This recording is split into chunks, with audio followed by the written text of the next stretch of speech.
के आईईटी के कॉलेज के कार्यक्रम में पहुंचे हुए सीएम योगी आदित्यनाथ।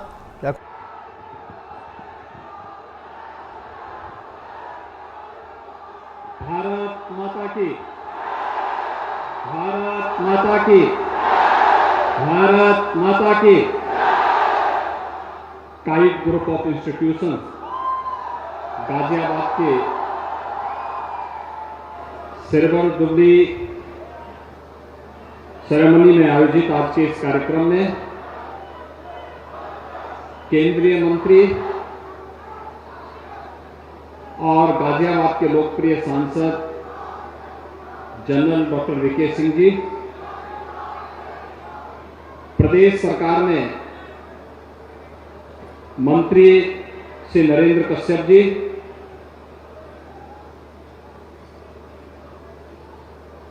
माननीय सांसद राज्यसभा से अनिल अग्रवाल जी,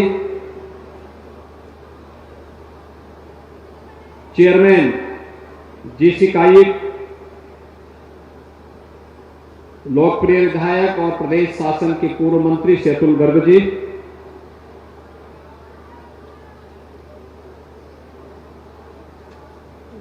कुलपति doctor APJ Abdul Kalam technical university professor JP Pandey जी,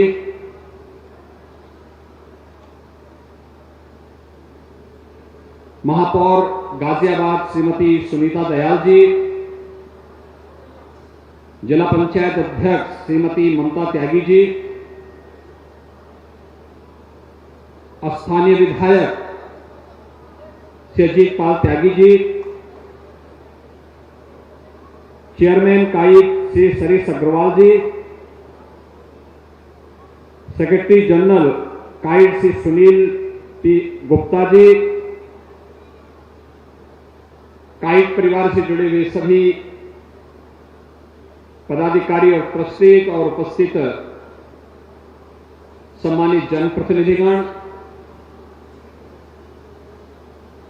काइट से जुड़े हुए सभी फैकल्टी मेंबर्स, सभी छात्र छात्राएं और पुरातन छात्र जो जीवन के विभिन्न क्षेत्रों में जाकर के आज समाज को कुछ दे पाने की स्थिति में है, उन सब की उपस्थिति सिल्वर जुबली सेरेमनी को एक नई ऊंचाइयां प्रदान कर रही है। मैं काइट परिवार को सफलता के 25 वर्ष पूर्ण होने के अवसर पर हृदय से बधाई देने के लिए आया हूं, अपनी शुभकामनाएं देने के लिए आया हूं।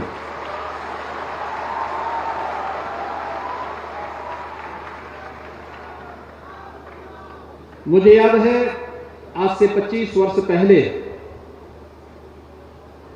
उत्तर प्रदेश में निजी क्षेत्र में भी इंजीनियरिंग कॉलेज स्थापित हो, इसके लिए तत्कालीन सरकार ने निर्णय लिया था और काइट ने अपनी यात्रा प्रारंभ की। इससे पहले यहां पे बहुत दुर्लभ स्थिति हो पाती थी, नहीं हो पाता था। सरकार के इस निर्णय से प्रदेश में इंजीनियरिंग कॉलेजेस स्थापित करने की एक नई होड़ प्रारंभ हुई और उसमें काइट भी एक संस्थान के रूप में स्थापित होता है। लेकिन पहले दिन से ही संस्थान के द्वारा क्वालिटी पे फोकस करने का जो कार्यक्रम चला, आज उसके परिणाम हम सबके सामने हैं।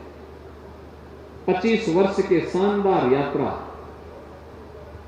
काइट की को अन्य संस्थानों से अलग एक नई पहचान दिलाया और मुझे बहुत अच्छा लगता है। एक तरफ जब मैं एपीजे अब्दुल कलाम से जुड़े हुए, एकेटीयू से जुड़े हुए जो टेक्निकल यूनिवर्सिटी जहां से आपका एफिलिएशन है, विश्वविद्यालय से जुड़े हुए तमाम इंजीनियरिंग संस्थान बंदी के कगार पर है, वहीं पर हम लोगों के सामने सिफारिश आती है कि काइट में एडमिशन हो जाए हमारा तो हम बहुत अच्छा रहता है। ये चीजें दिखती है कि समय के अनुरूप जो अपने आप को ले चलता है, समय से 2 कदम आगे बढ़ करके जिन लोगों ने अपने आप को तैयार किया है और समय की चुनौती के साथ जूझने क्या, जिसमें एक तमन्ना होती है, एक जज्बा होता है, वही न केवल अपने लक्ष्य को प्राप्त कर सकता है बल्कि जीवन में समाज को और देश को भी कुछ दे सकता है। या काइट परिवार की 25 वर्ष की यात्रा उसका एक प्रतीक है। सचमुच इसके लिए अतुल जी और उनकी पूरी टीम बधाई के पात्र है कि उन्होंने शानदार तरीके से केवल एक कॉलेज और एक संस्थान नहीं खोला, बल्कि कॉलेज और संस्थान को भारत के योग्य नागरिकों की एक टीम, एक फौज खड़ी करने का एक मादा भी उन्होंने अपने अंदर तैयार किया और अपने सभी ट्रस्टीज को इसके लिए तैयार किया। आज उसका प्रतिफल हम सबके सामने देखने को मिल रहा है। अभी मैंने विद्यालय के इंफ्रास्ट्रक्चर को देखा, इससे पहले भी मैं एक बार पहले भी आया था, लेकिन उस समय एक राजनीतिक कार्यक्रम में आया था, चुनावी सभा में आया था। आज फिर मैंने जब यहां पर आया तो मैं एक वर्कशॉप में गया। याद करिए, आज से 25 वर्ष पहले केवल 3 डिग्री कोर्स के साथ काइट प्रारंभ हुआ, मैकेनिकल, इलेक्ट्रॉनिक्स और कंप्यूटर साइंस। और अब तो एक लंबी श्रृंखला न केवल AKTU से एफिलिएटेड तमाम कोर्सेज यहां पर संचालित हो रहे हैं, बल्कि अभी मैंने देखा स्पेस साइंस में, मुझे लगता है पहला संस्थान होगा प्रदेश का जहां पे स्पेस साइंस के बारे में भी एक नए पाठ्यक्रम के साथ संस्थान ने अपने आप को तैयार किया। रोबोटिक साइंस में, ड्रोन टेक्नोलॉजीज में डिग्री के पाठ्यक्रम को संचालित करने के लिए भी अपने आप को न केवल तैयार किया बल्कि उसको संचालित भी कर दिया। मैं बहुत पहले से AKTU से इस बारे में कहता रहा हूं और मैंने स्वयं भी AKTU टेक्निकल यूनिवर्सिटी के कुलपति जी को इस बारे में कहा कि न्यू एज कोर्सेज को लेकर के हमें चलना होगा, क्योंकि अगर न्यू एज कोर्सेज नहीं आएंगे हम टेक्नोलॉजी में पिछड़ जाएंगे। हमारे युवा कार्य की तलाश में भटकते रह जाएंगे। याद करिए, जिन लोगों ने ये इंजीनियरिंग संस्थान 5वें या 6ठे दशक में स्थापित कर दिए थे, उन लोगों ने एक लंबी दूरी तय कर दी। हम लोग इस दूरी को तय करने में हम लगभग 40-50 वर्ष पीछे रहे। परिणाम क्या रहा? उसका प्रभाव प्रदेश की इकोनॉमी पे पड़ा। प्रदेश पिछड़ता गया, अव्यवस्था और अराजकता का शिकार होता गया। जब डेवलपमेंट एजेंडे का हिस्सा नहीं होता है तो परिवारवाद और जातिवाद उसमें हावी होती है, गुंडागिर्दी हावी होती है, अव्यवस्था और अराजकता हावी होती है और फिर इसकी चपेट में पूरी व्यवस्था को होना पड़ता है। जब हम समय से 2 कदम आगे चल करके सोचते हैं, उसके अनुरूप अपनी कार्य योजना को प्रभावी ढंग से न केवल बनाते हैं बल्कि उसको लागू करते हैं, तो परिणाम हमारे सामने आते हैं। याद करिए,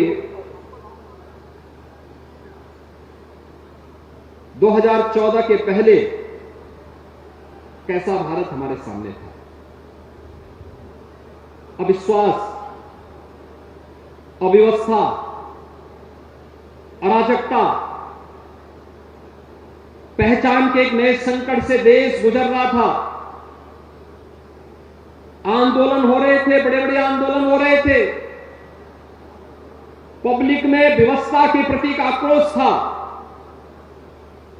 और 2014 में कैसे परिवर्तन लाया जा सकता है व्यवस्था में, देश में, आज आप देख सकते हैं 140 करोड़ भारतीय अपने नेतृत्व के प्रति पूरे सम्मान के साथ, पूरा विश्वास व्यक्त करते हुए उनकी लीडरशिप में कार्य कर रहा है। प्रधानमंत्री मोदी जी के नेतृत्व में आज पूरा देश विकास की एक नई ऊंचाइयों को अग्रसर हो रहा है।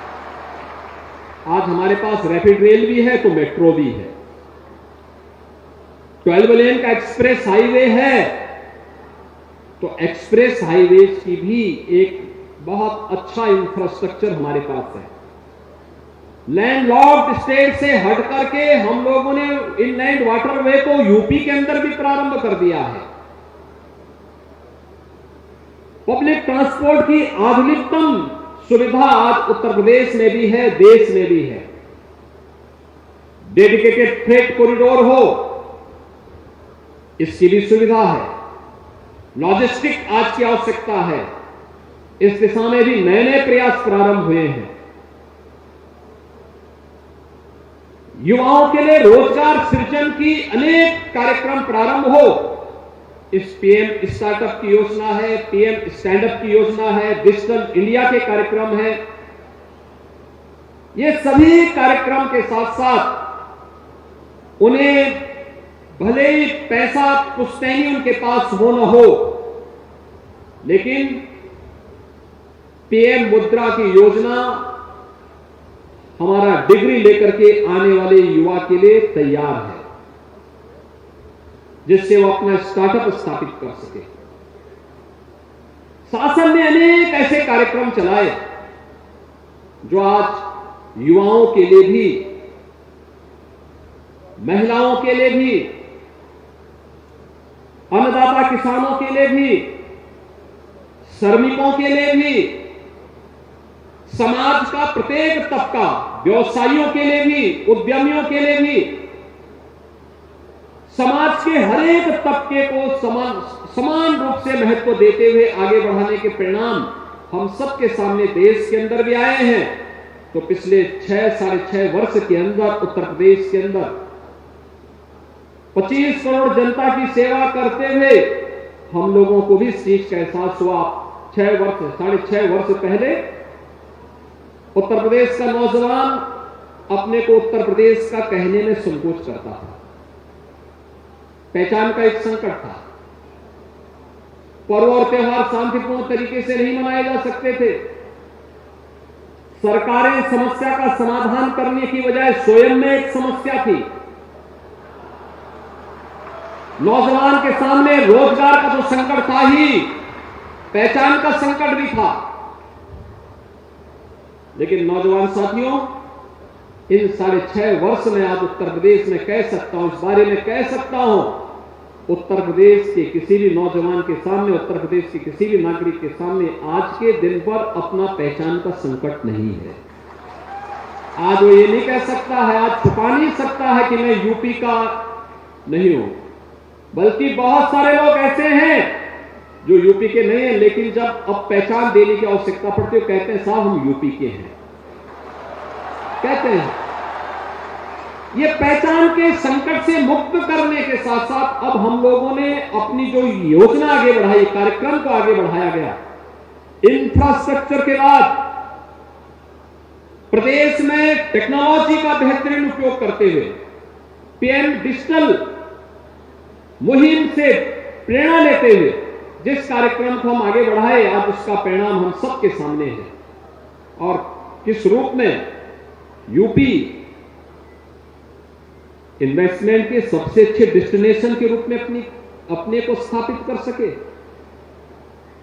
ईज ऑफ डूइंग बिजनेस में यूपी देश के अंदर पहले और दूसरे नंबर की लड़ाई लड़ सके। 14वें स्थान से हम पहले और दूसरे नंबर पे आ जाएं।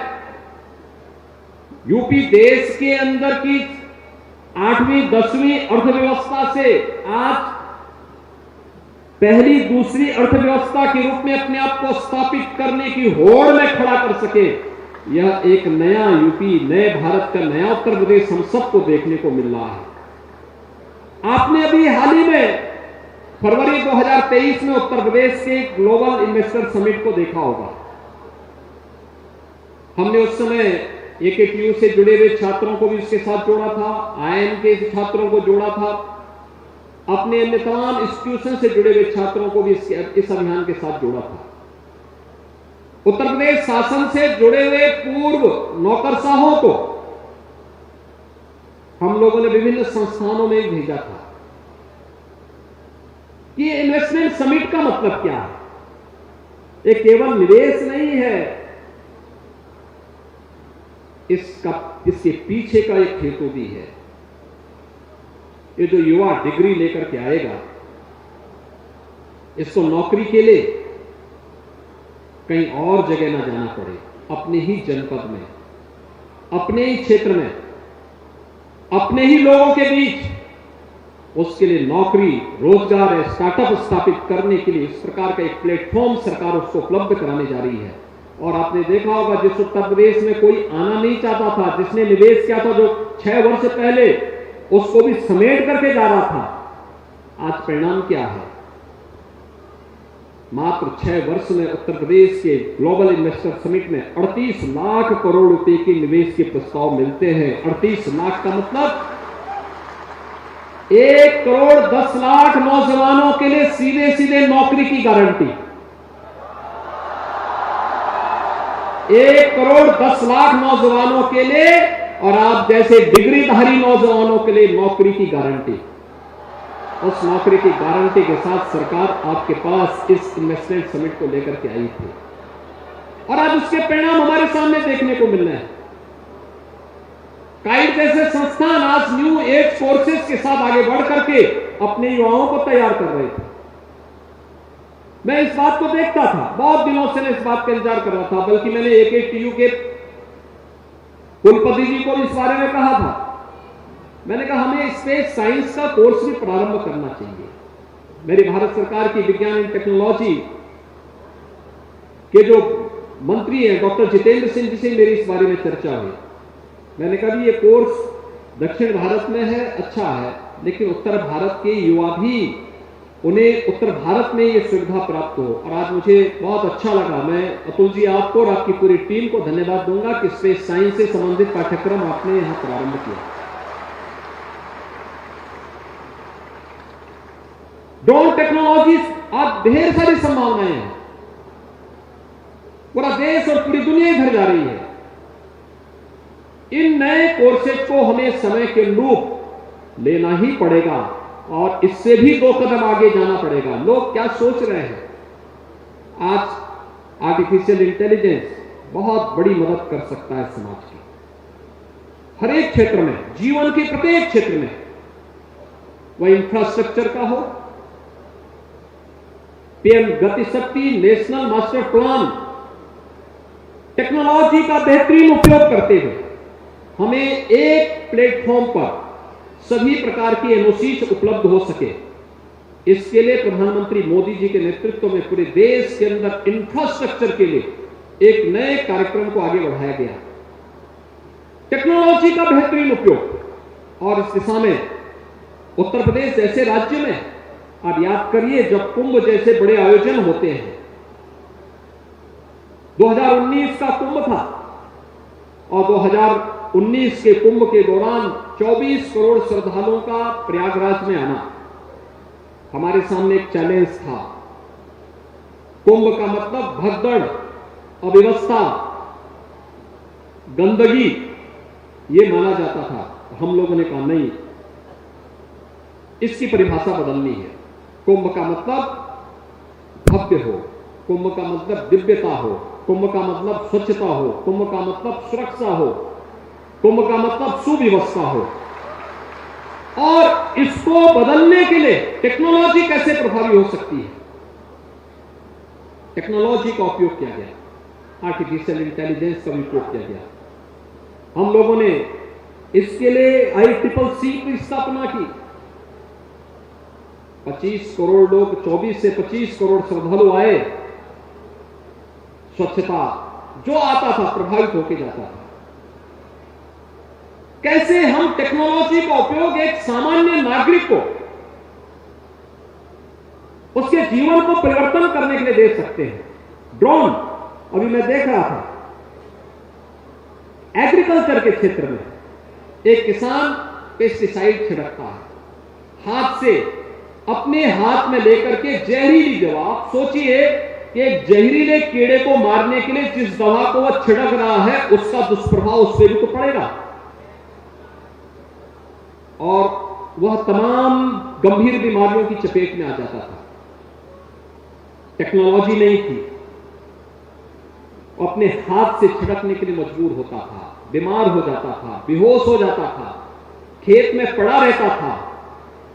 आज ड्रोन है, 20 किलो का चैम्बर एक साथ भर करके ले जा सकता है और 10 मिनट में 1 एकड़ खेती में पूरी पेस्टिसाइड को, पूरी केमिकल को छिड़क करके ला सकता है। बेहतरीन तरीके से एक समान रूप से छिड़क करके परिणाम दे सकता है। जिस कार्य को करने में एक व्यक्ति को घंटों लगते, उसको मात्र ड्रोन 10 मिनट में उस कार्य को संपन्न कर दे रहा है। टेक्नोलॉजी का भी उपयोग हो गया, व्यक्ति की सुरक्षा भी कर दी गई और उसको आने वाले संभावित खतरों से भी बचा दिया गया।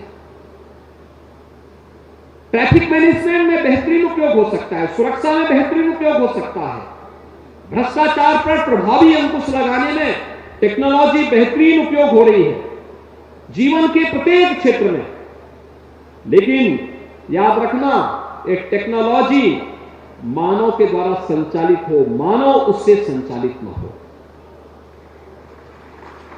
हमें इस बात को हमेशा ध्यान रखना होगा, हम टेक्नोलॉजी के दास न बने।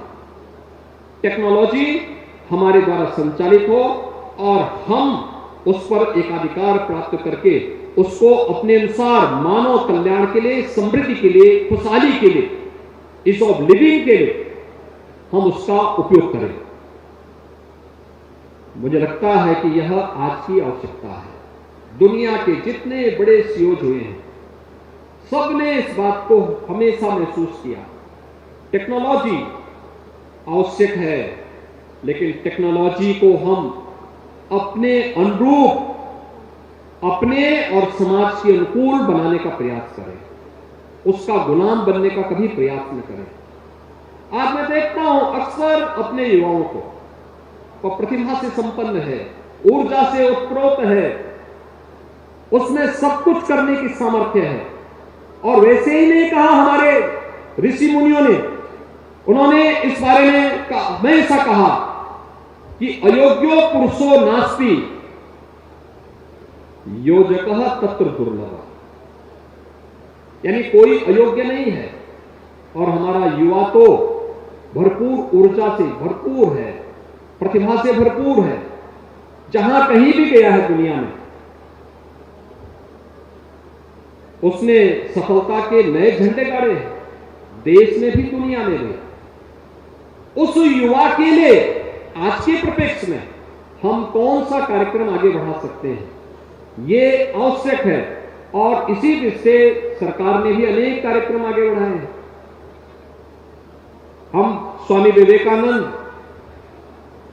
स्कीम के अंतर्गत प्रदेश के अंदर 2 करोड़ युवाओं को टैबलेट और स्मार्टफोन देने का कार्य कर रहे हैं, तकनीकी दृष्टि से सक्षम हो सके। लेकिन टैबलेट और स्मार्टफोन पाठ्यक्रम की दृष्टि से है, पाठ्यक्रम के अनुकूल और शासन की योजनाओं की जानकारी आपको उपलब्ध हो सके। दिन भर उसी टैबलेट और स्मार्टफोन पे ही खर्च करने की बजाय हमें कुछ मैनुअली भी कार्य देखने का अभ्यास करना चाहिए। अक्सर होता क्या है, जब हम कैलकुलेटर के और अपने स्मार्टफोन के ज्यादा दास बनते हैं, तो किसी दुकान में गए, किसी संस्थान में गए, वहां पे फिर जब जोड़ घटाना प्रारंभ होता है तब उसके सामने समस्या खड़ी होती है। इसलिए हमें उस पर भी ध्यान देना होगा। आज की आवश्यकता है कि टेक्नोलॉजी हमारे द्वारा संचालित हो, हम उसके द्वारा संचालित हो। हम रोबोट नहीं, मनुष्य रोबोट नहीं बन सकता। रोबोट को अपनी सुविधा के अनुसार संचालित करने की सामर्थ्य हमारे पास हमेशा बनी रहनी चाहिए और ताकत हमारे पास होनी चाहिए। दुनिया आज इस दिशा में सबसे ज्यादा चिंता दुनिया के सीईओ के सामने इसी बात को लेकर के है कि हम अब टेक्नोलॉजी को किस स्टेज तक और आगे बढ़ा सकते हैं। और काइट ने एक योग्य योजक के रूप में अपने दायित्व का निर्वहन किया है। 25 वर्ष की शानदार यात्रा के लिए काइट परिवार को मैं हृदय से बधाई देता हूं। जिन छात्रों को आज यहां डिग्री मिली है,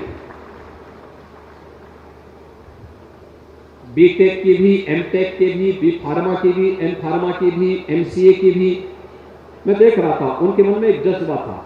वे छात्र बहुत सारे यहां आ भी नहीं पाए थे,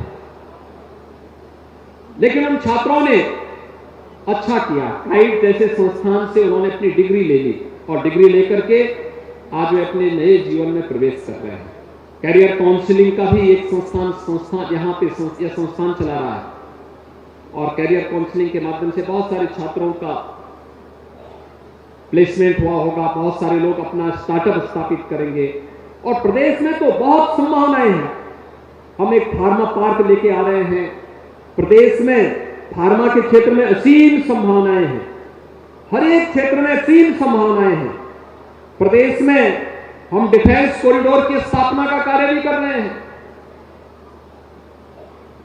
अलग अलग क्षेत्र में प्रदेश कार्य कर रहा है।